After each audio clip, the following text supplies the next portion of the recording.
This is a press statement of a meeting of a central committee of a party.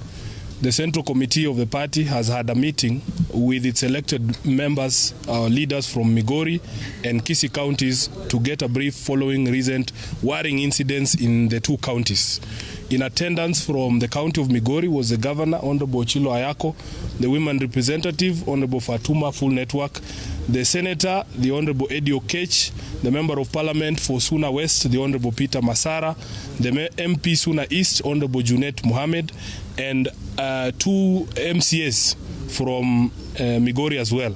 From Kisii, we have the Honorable Kibagendi from Kitutu Chache South, the Honorable Barongo from Bomachoge Borabu. Honorable Osero from Borabu in Nyamira was also present.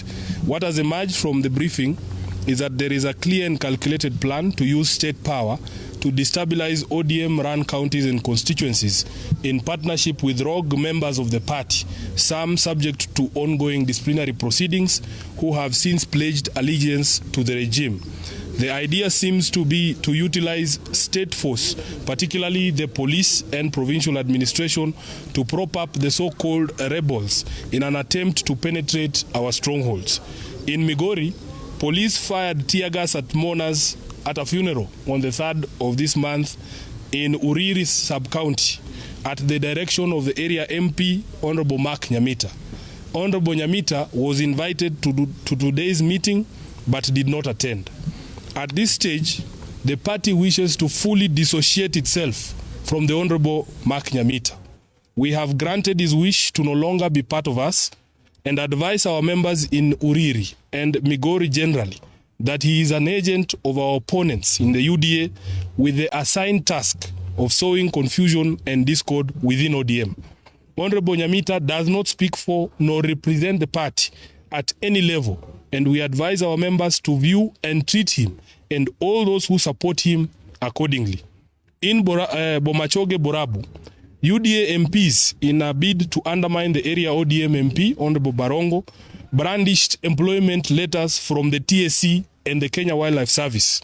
These bad manners was started by none other than CS for Education, the Honorable Machogu. We cannot as a party think of a clearer example of abuse of power other than people walking around with employment letters for state appointments in funerals and in these unofficial events. What is most worrying to us and our supporters is that members of Azimio do not have a similar opportunity to also get those employment letters because they are issued exclusively to members of the UDA. There is also continued harassment of our leaders in Kisii, including the governor, members of parliament, and our supporters in Kisii by the police and provincial administration. The master puppeteer behind these schemes has been identified as none other than the PS for Internal Security, Raymond Omolo. The party wishes to condemn in the strongest terms this blatant abuse of police and state power to intimidate our people and prop up regime stooges in our strongholds. We will be lodging formal complaints to the relevant authorities in the next few days as regards the abuse of police power and the provincial administration. We want to also make it clear that as members of parliament from the Azimio coalition side, we will be seeking a position of this government on whether state appointments can be dished out in the manner in which they are being dished out by cabinet secretaries led by none other than CS for Education, the Honorable Machogu.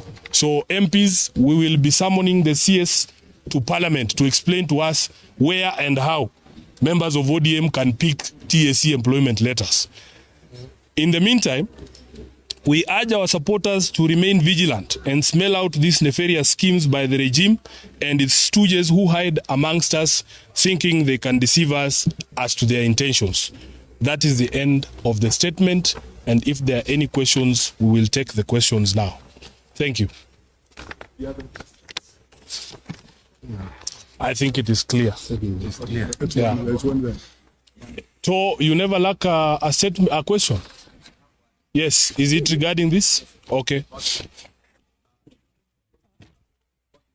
Yes. Justice. We'll talk about that some other time. You're welcome for lunch. Kuna mafuriko. Kuna election.